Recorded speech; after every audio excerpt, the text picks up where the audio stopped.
नमस्कार विद्यार्थी मित्रांनो, स्वागत आहे तुम्हा सर्वांचं ज्ञानधारा या मराठी यूट्यूब चॅनलवर. तर आजच्या या व्हिडिओमध्ये आपण छत्रपती संभाजीनगर जीएमसी भरतीसाठी येणारी महत्त्वाची सामान्य ज्ञान विषयावरील प्रश्नोत्तरे पाहणार आहोत.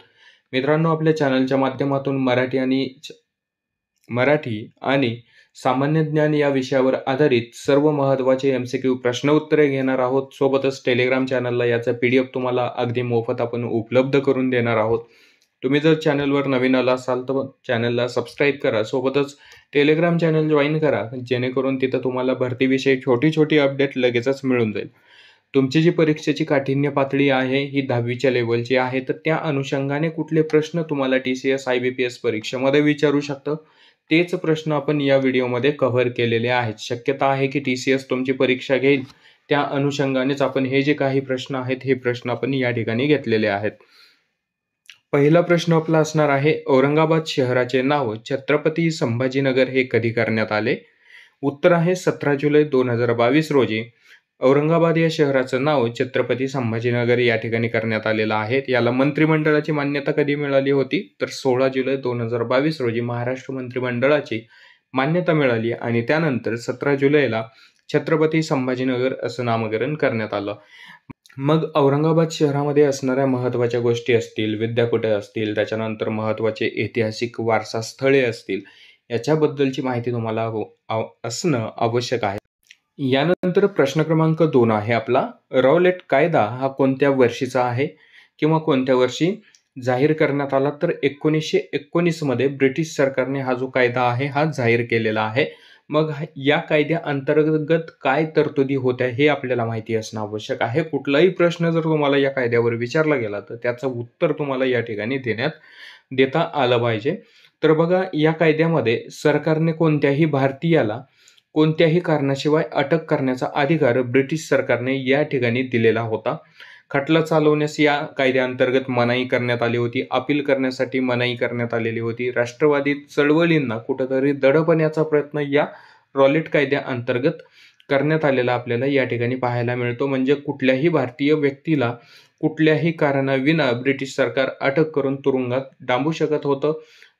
त्या व्यक्तीला या खटल्याविरोधात कुठलीही अपील करण्याचा अधिकार नव्हता, खटला चालवण्याचा अधिकार नव्हता. त्याच्यामुळे या कायद्याला एक कुठंतरी दडपशाहीचा कायदा म्हणून या ठिकाणी बघितलं जात होता आणि हाच रॉलेट कायद्याला भारतीयांनी तीव्र विरोध दर्शवला होता आणि या कायद्याला महात्मा गांधी यांनी कायद्याविरुद्ध सत्याग्रह केला होता. जर कोणी सत्याग्रह केला, रॉलेट कायद्या विरोधात कोणी सत्याग्रह केला असा जर प्रश्न आपल्याला विचारला तर महात्मा गांधी यांनी या कायद्याविरोधात सत्याग्रह केला होता आणि याच सत्याग्रहाला रॉलेट सत्याग्रह असंही म्हणून या ठिकाणी ओळखलं जातं. तर बघा, हाही प्रश्न तुम्हाला विचारला जाऊ शकतो. महत्त्वाचा आहे, माहिती असणं आवश्यक आहे. कायदा कधीचा आहे? तर 1919चा आहे. कायद्याअंतर्गत तरतुदी काय होत्या हे माहिती असणं आवश्यक आहे. एवढं डीपमध्ये विचारणार नाही, परंतु एक बेसिक नॉलेज तुम्हाला या ठिकाणी असणं आवश्यक आहे. यानंतर प्रश्न आपण पुढचा बघूया. ताशकंद करार हा कोणत्या 2 देशामध्ये झाला होता? तर भारत आणि पाकिस्तान या 2 देशामध्ये ताशकंद हा करार झालेला आहे 1966 या साली. मग या करारावर स्वाक्षरी कोण केली होती? तर भारताचे तत्कालीन प्रधानमंत्री लाल बहादूर शास्त्री आणि पाकिस्तानचे राष्ट्रपती अयूब खान यांच्या दोघांमध्ये हा करार झालेला होता. या दोघांच्या स्वाक्षरीने हा करार करण्यात आलेला होता. तर कधी करण्यात आलेला होता? तर 1966 या साली. तर 1965चं जे युद्ध होतं, या युद्धाच्या नंतर हा करार जो आहे हा करार करण्यात आलेला होता. स्वाक्षरी कोण केली होती? तर लाल बहादूर शास्त्री आणि पाकिस्तानचे राष्ट्रपती कोण होते? तर अयूब खान. या दोघांच्या स्वाक्षरीने हा करार या ठिकाणी करण्यात आलेला आपल्याला पाहायला मिळतो. मग हा जो ताशकंद करार आहे, तर या करारावर स्वाक्षरी कुठे करण्यात आली किंवा कोणत्या ठिकाणी करण्यात आली? तर उझबेकिस्तान या ठिकाणी या करारावर स्वाक्षरी करण्यात आलेली आहेत. महत्त्वाच्या गोष्टी आहेत, महत्त्वाचे मुद्दे आहेत, लक्षात ठेवा किंवा लिहून घेत चला. वही पेन असेल तर वही पेनमध्ये तुम्ही या गोष्टी लिहून ठेवू शकता. अन्यथा मी PDF तुम्हाला या ठिकाणी टेलिग्राम चॅनलला देणारच आहे. टेलिग्राम चॅनल जॉईन व्हा, लिंक डिस्क्रिप्शनमध्ये तुम्हाला या ठिकाणी मिळून जाईल. प्रश्न पुढचा आहे आपला, खालीलपैकी कोणते पठार टेबल लँड म्हणून या ठिकाणी ओळखलं जातं? तर पाचगणीचे जे पठार आहे या पठाराला टेबल लँड म्हणून या ठिकाणी ओळखलं जातं. मग टेबल लँड विषयीची माहिती तुम्हाला असणं आवश्यक आहे. का म्हटलं जातं, मग तिथे कुठल्या गोष्टी महत्त्वाच्या आहेत हे पण आपल्याला पाहावं लागेल. मग या पठाराची समुद्र सपाटीपासूनची उंची जर आपण बघितली तर 1387 मीटर एवढी उंची असलेलं आपल्याला या ठिकाणी पाहायला मिळतं. एखाद्या टेबलसारखा आकार दिसतो म्हणून याला टेबल लँड म्हणून ओळखलं जातं. एकूण 40 हेक्टर क्षेत्रफळामध्ये हे जे टेबल लँड आहे हे पसरलेलं आपल्याला या ठिकाणी पाहायला मिळतं. समुद्र सपाटीपासून उंची आहे 1387 मीटर एवढी. यानंतर प्रश्न क्रमांक आपला 5वा असणार आहे. शेकरू या महाराष्ट्र राज्याच्या राज्य प्राण्यासाठी प्रसिद्ध असलेले अभयारण्य कोणते आहे? तर भीमाशंकर हे अभयारण्य शेकरू या प्राण्यासाठी प्रसिद्ध अभयारण्य असलेलं आपल्याला या ठिकाणी पाहायला मिळतं. मग हे भीमाशंकर अभयारण्य कोणत्या जिल्ह्यामध्ये आहे? तर पुणे या जिल्ह्यामध्ये येतं. त्याच्यानंतर महाराष्ट्राचा याच्यामध्ये बघा 2 ते 3 प्रश्न तुम्हाला विचारले जाऊ शकतात. भीमाशंकर अभयारण्य कोणत्या जिल्ह्यात आहे? तर पुणे जिल्ह्यामध्ये येतो. यानंतर शेकरू हा महाराष्ट्राचा राज्य प्राणी म्हणून या ठिकाणी ओळखला जातो. महाराष्ट्राचा राज्य प्राणी कोणता आहे? तर शेकरू आहे असं आपल्याला सांगता आलं पाहिजे. त्याच्यानंतर या राज्य प्राण्यासाठी प्रसिद्ध असलेलं अभयारण्य कोणतं? तर भीमाशंकर. याच्यामध्ये बघा महाराष्ट्राचे प्रसिद्ध असलेले ठिकाणं तुम्हाला पाठ करायची आहेत. अभयारण्य असतील, व्याघ्र प्रकल्प असतील, औष्णिक प्रकल्प असतील, विद्युत प्रकल्प असतील, त्याच्यानंतर तुम्हाला अणुऊर्जा प्रकल्प असतील. ह्या सगळ्या गोष्टी तुम्हाला माहिती असणं आवश्यक आहेत. एकदम सोप्या गोष्टी आहेत. याच्यावरच प्रश्न तुम्हाला परीक्षेमध्ये विचारले जातात. मग भारतातील पहिला पवन ऊर्जा प्रकल्प असेल, भारतातील पहिला अणुऊर्जा प्रकल्प असेल, ह्या सगळ्या गोष्टी तुम्हाला माहिती असणं आवश्यक आहे. बघा मग भीमाशंकर अभयारण्य हे शेकरू प्राण्यासाठी या ठिकाणी प्रसिद्ध असलेलं आपल्याला पाहायला मिळतं. मग महाराष्ट्रामधील अभयारण्य कोणती आहेत? कुठे आहेत? एकूण किती अभयारण्य महाराष्ट्रामध्ये आहेत हे आपल्याला माहिती असणं आवश्यक आहे.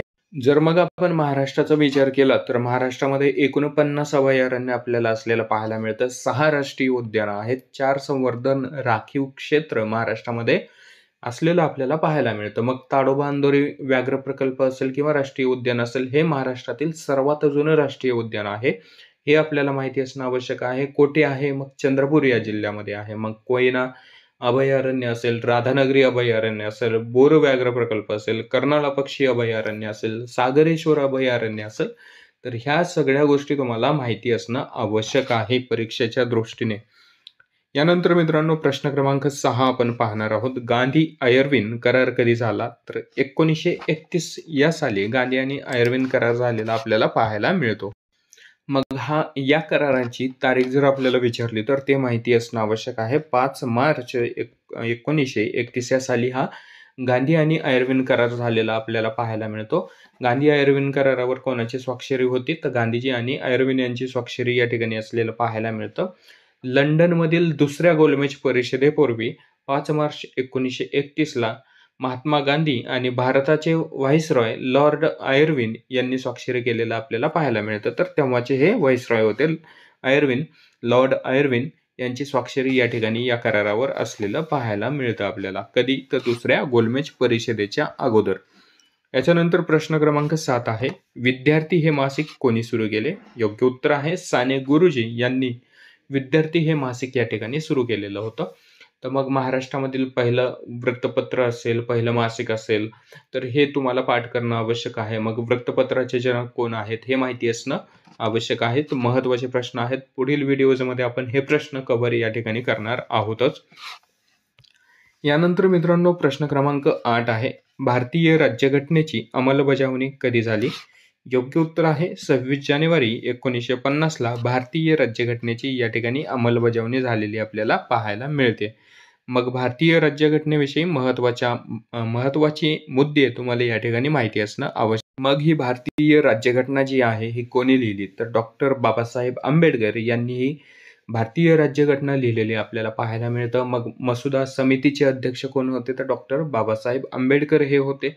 त्यानंतर घटना समितीचे अध्यक्ष कोण होते हे तुम्हाला कमेंटमध्ये सांगायचे. घटना समितीचे अध्यक्ष कोण होते हे तुम्हाला कमेंटमध्ये सांगायचं आहे. संविधान दिन कधी असतो? मग हे तुम्हाला माहिती असणं आवश्यक आहे. भारतीय राज्यघटनेचं महत्त्व काय आहे? त्याच्यानंतर भारतीय राज्यघटनेची प्रस्तावना कोणी लिहिली? मसुदा समितीमध्ये एकूण किती सदस्य होते? ह्या सगळ्या गोष्टी तुम्हाला माहिती असणं आवश्यक आहे. बघा, या ठिकाणी जर आपण पाहिलं तर मसुदा समितीमध्ये एकूण किती सदस्य होते, तर बी.आर. आंबेडकर असतील, अल्लादी कृष्णस्वामी असतील, याच्यानंतर एन. गोपाल स्वामी असतील, के.एस. मुन्शी असतील, मोहम्मद सादुल्ला, बी.एल. मीटर आणि डी.पी. खेतान एवढे व्यक्ती हे मसुदा समितीमध्ये होते. आणि मग ह्याच मसुदा समितीचे अध्यक्ष म्हणून 30 ऑगस्ट 1947च्या रोजी जी बैठक झाली होती, याच्यामध्ये डॉक्टर बाबासाहेब आंबेडकर यांना मसुदा समितीचे अध्यक्ष म्हणून या ठिकाणी घोषित करण्यात आले. कधी? 30 ऑगस्ट 1947 रोजी डॉक्टर बाबासाहेब आंबेडकर यांना मसुदा समितीचे अध्यक्ष म्हणून या ठिकाणी घोषित करण्यात आलं. तर मग घटना समितीचे अध्यक्ष कोण होते, तर डॉक्टर राजेंद्र प्रसाद हे घटना समितीचे अध्यक्ष म्हणून या ठिकाणी कार्य करत होते. उपाध्यक्ष कोण होते हे तुम्हाला कमेंटमध्ये सांगायचं आहे.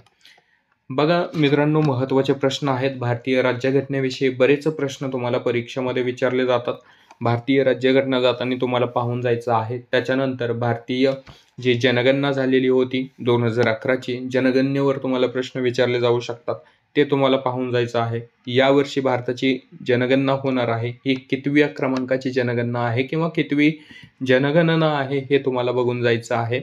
सोबतच भारताची पहिली जनगणना कधी झाली होती हे तुम्हाला पाहून जायचं आहे परीक्षेला जाण्याच्या अगोदर. याच्यानंतर बघा प्रश्न क्रमांक 9 आहे आपला. भारतीय राज्यघटनेत स्वातंत्र्याचा अधिकार कोणत्या कलमात दिला आहे? योग्य उत्तर आहे कलम 19 ते 22 मध्ये भारतीय राज्यघटनेमध्ये स्वातंत्र्याचा अधिकार या ठिकाणी दिलेला आपल्याला पाहायला मिळत असतो. यानंतर प्रश्न क्रमांक 10 आहे आपला. उत्तर गोलार्धात सर्वात मोठा दिवस कोणता? तर उत्तर गोलार्धामधील सर्वात मोठा दिवस हा 21 जून असतो. तर बघा याच्यामध्ये मग तुम्हाला TCS IBPS आणखीन एक प्रश्न विचारतं, कर्कवृत्तावर आधारित प्रश्न, की भारतामध्ये कोणत्या राज्यामधून कर्कवृत्त जाते किंवा किती राज्यामधून कर्कवृत्त जाते? तर एकूण 8 राज्यामधून भारतामध्ये कर्कवृत्त जाते. त्यामध्ये मग गुजरात, राजस्थान, मध्य प्रदेश, छत्तीसगड, झारखंड, पश्चिम बंगाल, त्रिपुरा आणि मिझोरम या 8 राज्यामधून कर्कवृत्त जात असते. TCS आणि IBPSचा अत्यंत आवडता प्रश्न जरी म्हटलं तरी हरकत नाही. या प्रश्नाला तुम्ही IMP मध्ये पण ठेवू शकता, की भारतामध्ये कर्कवृत्त जे आहे हे किती राज्यामधून जातं? तर एकूण 8 राज्यामधून जातं. ते कोणती राज्य आहेत? गुजरात, राजस्थान, मध्य प्रदेश, छत्तीसगड, झारखंड, पश्चिम बंगाल, त्रिपुरा आणि मिझोरम या 8 राज्यामधून भारतामध्ये कर्कवृत्त जात असलेलं आपल्याला पाहायला मिळतं. यानंतर प्रश्न क्रमांक पुढचा आहे. सूर्याच्या सर्वात जवळचा ग्रह कोणता आहे? तर बुध हा सूर्याच्या सर्वात जवळचा ग्रह असलेला आपल्याला पाहायला मिळतं. मग त्यानंतर मग सर्वात मोठा ग्रह कोणता आहे, सर्वात लहान ग्रह कोणता आहे हे पण तुम्हाला पाहायचं आहे. यानंतर मित्रांनो प्रश्न क्रमांक 13 आहे आपला. खापरखेडा औष्णिक विद्युत प्रकल्प कोणत्या जिल्ह्यामध्ये आहे? योग्य उत्तर आहे नागपूर या जिल्ह्यामध्ये औष्णिक विद्युत प्रकल्प असलेला हा आपल्याला पाहायला मिळतो. त्याच्यानंतर मग महाराष्ट्रामधील महत्त्वाचे औष्णिक विद्युत प्रकल्प कोणते आहेत? तर मग कोराडी औष्णिक विद्युत प्रकल्प आहे. कुठे येतो हा? तर नागपूर या ठिकाणी येतो. याच विद्युत प्रकल्पाला महाराष्ट्रातील सर्वात मोठे औष्णिक विद्युत केंद्र म्हणून या ठिकाणी ओळखलं जातं. त्यानंतर खापरखेडा जसं की आपण पाहिलंच आहे की नागपूर या ठिकाणी आहे. एकलहरे औष्णिक विद्युत प्रकल्प असेल जो नाशिक या जिल्ह्यामध्ये येतो. परळी या ठिकाणी औष्णिक विद्युत प्रकल्प आहे बीड जिल्ह्यामध्ये. चंद्रपूर औष्णिक विद्युत प्रकल्प असेल, पारस औष्णिक विद्युत प्रकल्प अकोला या ठिकाणी पाहायला मिळतो. डहाणू औष्णिक विद्युत प्रकल्प हा पालघर जिल्ह्यामध्ये असलेला आपल्याला पाहायला मिळतो.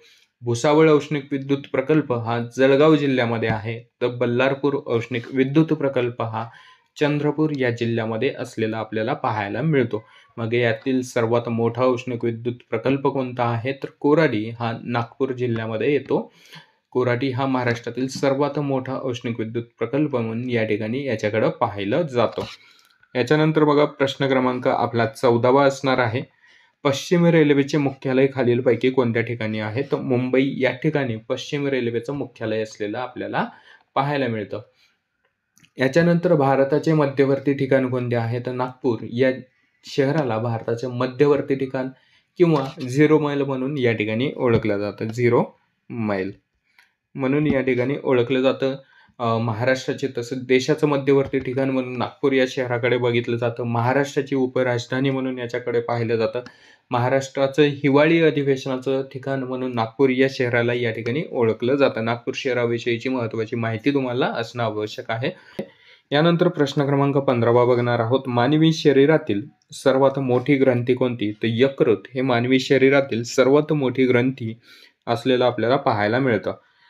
पुढील प्रश्न आहे आपला, 52 दरवाजाचे शहर कोणते? तर छत्रपती संभाजीनगर याच शहराला 52 दरवाजाचे शहर म्हणून या ठिकाणी ओळखलं जातं. यानंतर प्रश्न क्रमांक 17 आहे. सरदार सरोवर कोणत्या प्रकल्प कोणत्या नदीवर आहे? तर सरदार सरोवर हा जो प्रकल्प आहे नर्मदा नदीवर असलेला आपल्याला या ठिकाणी पाहायला मिळतो. मग याच ठिकाणी तुम्हाला स्टॅच्यू ऑफ युनिटी बद्दल विचारलं जाईल. ते कुठे आहे? उंची किती आहे? हे पण तुम्हाला माहिती असणं आवश्यक आहे. प्रश्न 18 आहे.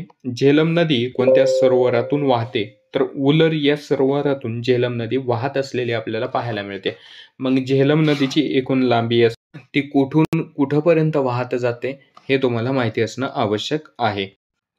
जर आपण बघितलं तर जम्मू काश्मीरमधील अनंतनाग या ठिकाणी झेलम नदीचा उगम होतो. इथून वाहत जाऊन ही उलर या सरोवरामध्ये जाते. उलर या सरोवरातून पुढे ही नदी वाहत जाऊन पाकिस्तानमध्ये चिनाब या नदीमध्ये जाऊन मिसळते किंवा चिनाब नदीची उपनदी असलेलं आपल्याला या ठिकाणी पाहायला मिळते आणि पाकिस्तानातून पुढे वाहत जाऊन ही अरबी समुद्रामध्ये मिळते. तर हे तुम्हाला झेलम नदीचा उगम असेल, एकूण लांबी असेल भारतातील, हे माहिती असणं आवश्यक आहे. प्रश्न क्रमांक 19 आहे. मेघदूत ही कविता कोणी लिहिली? तर कवी कालिदास यांनी ही कविता लिहिलेलं आपल्याला पाहायला मिळतं. प्रश्न क्रमांक 20 आहे. गावगाडा हे पुस्तक कोणी लिहिले? तर त्रि ना. अत्रे यांनी हे पुस्तक लिहिलेलं आहे.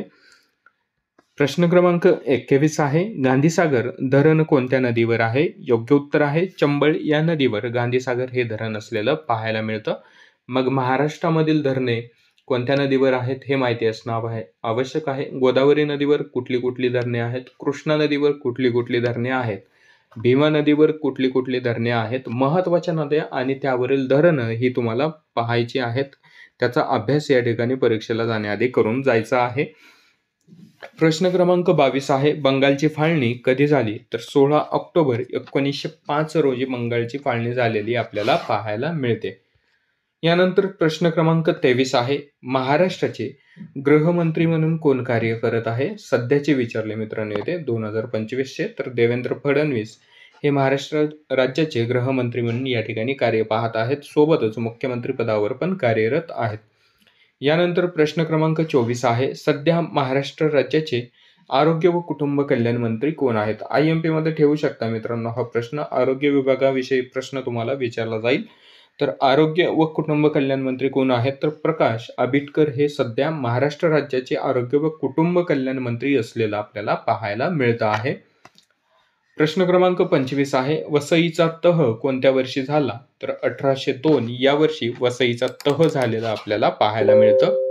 तर बघा एकूण तारीख तुम्हाला या ठिकाणी विचारली तर 31 डिसेंबर 1802 मध्ये हा वसईचा तह झालेला आपल्याला पाहायला मिळतो. मग हा तह कोणाकोणामध्ये झाला? तर मराठा साम्राज्याचे दुसरे बाजीराव पेशवा आणि ब्रिटिश ईस्ट इंडिया कंपनी यांच्यामध्ये हा वसईचा तह झालेला आपल्याला या ठिकाणी पाहायला मिळतो.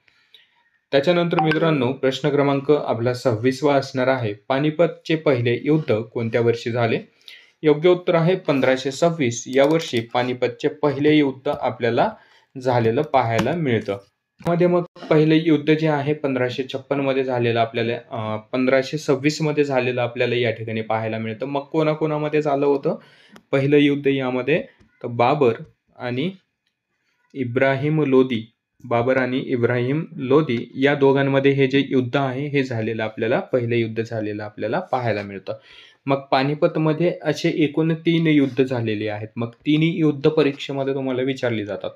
मग दुसरे युद्ध कधी झालेलं होतं? तर 1556 रोजी दुसरं युद्ध झालेलं आहे. 1556 मध्ये जे दुसरे युद्ध झालेलं आहे हे अकबर विरुद्ध हेमू या दोघांमध्ये हे युद्ध झालेलं आपल्याला पाहायला मिळतं. आणि तिसरं युद्ध जर आपण या ठिकाणी पाहिलं तर 1761 मध्ये झालेलं पाहायला मिळतं.